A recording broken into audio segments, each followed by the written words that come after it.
finally come up with a vlog of International Trade Fair 2026 and how was the fair and also ওই দিন সাকিবের birthday ছিল আর ফ্যামিলির সাথে ওই দিনটা আমাদের কেমন গিয়েছে সেই নিয়ে থাকছে আজকের vlog. So hope you guys will enjoy this and keep eye on my video. Recent ইয়ার্সে বাণিজ্য মেলা মানেই পূর্বাচলে, যেখানে আগে বাণিজ্য মেলার আমেজই ছিল অন্যরকম। যখন বাণিজ্য মেলা আগারগাঁওয়ে ছিল, আগারগাঁওয়ে বাণিজ্য মেলা থাকতে আমাদের বাসা থেকে এতটা কাছে ছিল যে আমরা লিটারালি প্রতি বছর 3 থেকে 4 বার আসছি বাণিজ্য মেলায়। বাট এখন এত দূর যে একবার আসাই অনেক হার্ড হয়ে যাচ্ছে আমাদের জন্য। ওই আসার প্রসেসটা বলি, আমি যেহেতু খিলগাঁও থেকে আসছি, সো খিলগাঁও থেকে কুড়িল পর্যন্ত আগে বাসে আসা হয়েছে, আর কুড়িল থেকে ডিরেক্ট বিআরটিসি বাস দিয়ে চলে আসছি। বিআরটিসি বাসগুলো সোজা বাণিজ্য মেলার সামনে নামিয়ে দেয়, যদিও অনেকখানি হাঁটতে হয়, বাট তারপরেও বাণিজ্য মেলার এই ভিউটা দেখেই মনটাই ভালো হয়ে যায়, আর হ্যাসেল মনে হয় না তখন। এনিওয়ে, এই বাণিজ্য মেলার ভিউটা যদিও সুন্দর, বাট আগের বাণিজ্য মেলাকে অনেক বেশি মিস করি। এনিওয়ে, বাণিজ্য মেলা এই পূর্বাচলে শিফট হওয়ার পর আমি আসছিলাম লাস্টবার 2022-তে, অলমোস্ট 4 ইয়ার পর আবার চলে আসলাম আমার ফ্যামিলিকে নিয়ে। আর এই তো আমার আম্মু, আর তার সাথে আমার ফুল ফ্যামিলি ছিল উইদাউট আমার ছোট বোন। আর ওই দিন ছিল আমার বাবা, আমার মা, তারপর সাকিব, ছোট ভাই। আর এই তো ওই দিন সবাই মিলে বেশ অনেক মজা হয়েছে, বাট এত রাশ ছিল। ওই দিন ফ্রাইডে ছিল, সো রাশ হওয়াটাই নর্মাল। বাট আব্বুর হচ্ছে পরের দিন অনেক জরুরি একটা ডিউটি ছিল, সো ওই দিনই যাওয়া লাগছিল, না হলে আবার বাবাকে ছাড়াই যেতে হতো। আর আমরা হচ্ছে বাবাকে ছাড়া এত দূরের রাস্তা আসলে যেতে চাচ্ছিলাম না, আম্মু আসলে বেসিক্যালি যেতে চাচ্ছিল না। এনিওয়ে, ওইবারের বাণিজ্য মেলাটা বেশ ভালোই ছিল, অনেক ইউনিক আইটেমসই আসছিল। যদিও হচ্ছে সব ব্লগাররা রিভিউ দিচ্ছিল যে তেমন কিছুই আসে নাই, বাট আমরা মোটামুটি ভালো কিছুই পাইছি। আর বাণিজ্য মেলার এই পার্টটাতে আসলে আমার মনে হয় বড় কোনো শপিং কমপ্লেক্সে চলে আসছি। এটা একটা লাক্সারি শপিং কমপ্লেক্সের চেয়ে কোনো কিছু কম না, যদিও অনেক ফ্যান্সি, বাট ওই ফিলিংসটা আর নাই যখন ফরেন স্টলগুলো আগে অনেক সুন্দরভাবে হাইলাইট ছিল, বাট এখন সবগুলোই মনে হয় ফরেন স্টল। তো কোনটা দেশি স্টল কোনটা ফরেন স্টল এটাই আইডেন্টিফাই করাটা একটু টাফ দো। আর এই হ্যাপি ডে স্টলটা ছিল থাইল্যান্ডের স্টল, আর এইখানে থাইল্যান্ডের অনেক প্রোডাক্ট পাওয়া যাচ্ছিল। স্পেশালি জুয়েলারি আইটেমগুলো অনেক ইউনিক ছিল, যেখান থেকে আমাদের কয়েকটা পারচেস করা হয়েছে অলরেডি, আর আমার ছোট ভাই একটা ঘড়ি কিনছে। এনিওয়ে, তো তারপর হচ্ছে সন্ধ্যা হয়ে আসতেছিল, মাগরিবের আজান অলরেডি দিয়ে দিয়েছে। দেন আমার বাবা হচ্ছে মাগরিবের নামাজ পড়তে মসজিদে চলে যাচ্ছিল, আর আমরা এখানে কিছুটা সময় দাঁড়িয়েছিলাম। Anyway, we just looking for something different, একটু ইউনিক কিছু চাচ্ছিলাম। সো একটু সামনে আসতেই আমরা পেয়ে গেলাম কয়েকটা নেক পিলো, আর এই নেক পিলোগুলো একটু ইউনিক, অনেকটাই ইউনিক, যেগুলো হচ্ছে বাইরে পাওয়াই যায় না। তো বাণিজ্য মেলার থ্রুতে একটু ইউনিক একটু কার্টুনিশ, একটু কাস্টমাইজ এই নেক পিলো পাওয়াতে আমরা কিনেই ফেললাম। দেন নেক পিলো কেনার পর আমরা চলে গেলাম ফাইনাল সেই টার্কিশ গ্র্যান্ড বাজারে। আর এই টার্কিশ স্টলটাতে সব কিছু এত সুন্দর, এত আইসুদিং, লিটারেলি দেখাই যাচ্ছে যে কী পরিমাণ সুন্দর। বাট ওই দিন এই সৌন্দর্যটা এনজয় করার মতো ছিল না, বিকজ আগেই মেনশন করছি যে হিউজ রাশ ছিল, মানুষের মাথার জন্য কিচ্ছুই দেখা যাচ্ছিল না, আর এত বেশি ধাক্কাধাক্কি।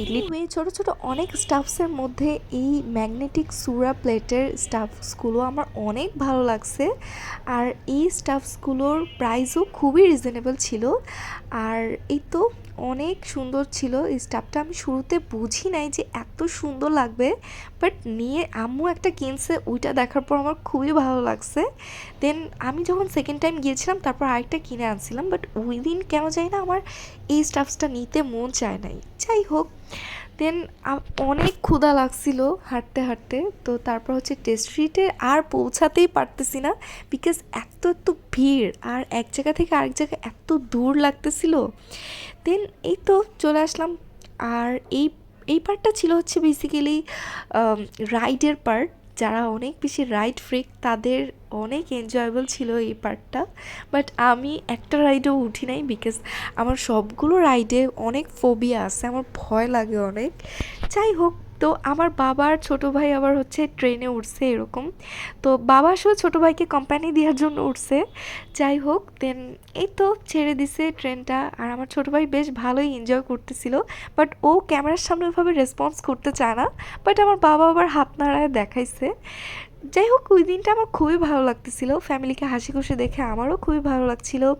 দেন চলে আসলাম টেস্ট্রিটে, আর এত রাশ ছিল, লিটারেলি দুইজন দুইজন করে বসা লাগতেছিল, একটুও সিট পাওয়া যাচ্ছিল না, মানে সিট পুরোপুরি ফিল আপ, ইভেন দাঁড়ানোরও জায়গা পাওয়া যাচ্ছিল না। দেন টেস্ট্রিট থেকে বের হয়ে আমরা ফুচকা খেতে গেছিলাম, ওইখানেও সেমই অবস্থা, দুইজন দুইজন ছাড়া বসা যাচ্ছে না, মানে দুইজন সিট পেলে বাকি সবাইকে দাঁড়ায় থাকতে হচ্ছে, মানে একসাথে কেউই সিট পাচ্ছে না। দেন এভাবেই আবার ফ্রাইড রাইসও খেলাম, মানে ইন্ডিভিজুয়ালভাবে বসে বসে খাওয়া লাগছে। এনিওয়ে এরকম ভিড়ের মধ্যে একদমই হাঁটাও যাচ্ছিল না, মানে হাঁটাটাও অনেক বেশি হার্ড লাগতেছিল, এরকম একটা অবস্থা। দেন ছোটো ভাই আবার হচ্ছে একটা রাইডে উঠছিল, এই রাইডটা এত এত কিউট আর এত সুন্দর লাগতেছিল।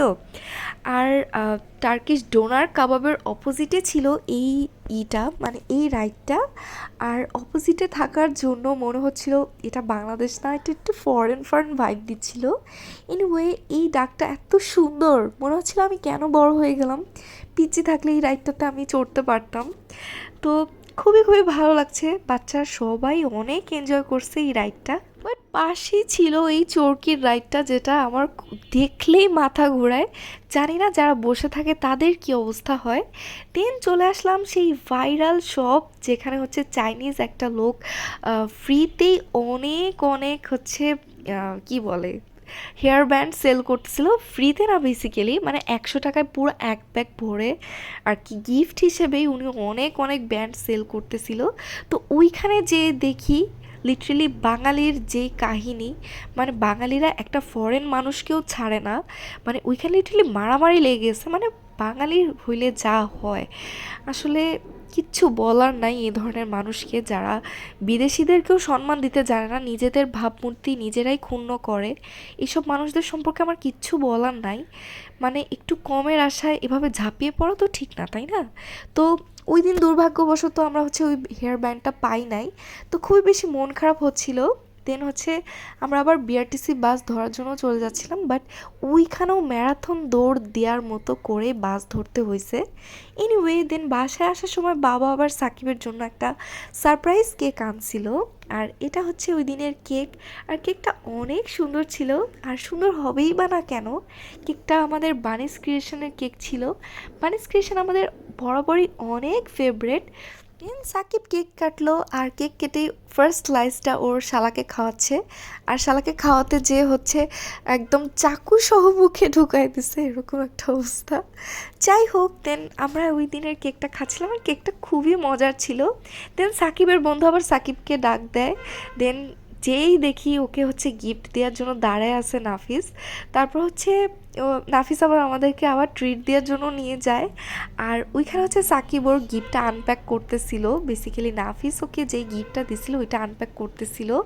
আর এই টি শার্টটা এত সুন্দর ছিল, সাকিব লিটারালি অনেক পছন্দ করছে। বেসিক্যালি ওই দিনের ট্রিটটা সাকিবই ওর বন্ধুকে দিতে চাচ্ছিল, বাট ওর ফ্রেন্ড নাছর বান্দা জোর করে ওর ফ্রেন্ডই বিল দিয়ে দিছে। এনিওয়ে ওই দিন আমরা হচ্ছে 3জনই গ্রিল নান নিয়েছিলাম, যদিও ওই দিনে ডিনারটা পুরোপুরি আনপ্ল্যান্ড ছিল, বাট বাসায় যেয়ে দেখি আম্মু আবার রোস্ট পোলাও রান্না করে রাখছে, আর আম্মুর হাতের রোস্ট পোলাও তো বরাবরই অনেক অনেক মজার হয়। আর বাণিজ্য মেলা থেকে কিনে আনা মশলাগুলো ভিডিও করার আগেই মানে রান্নার মধ্যে দিয়ে দিছে। Thanks for watching my blog, আল্লাহ হাফেজ।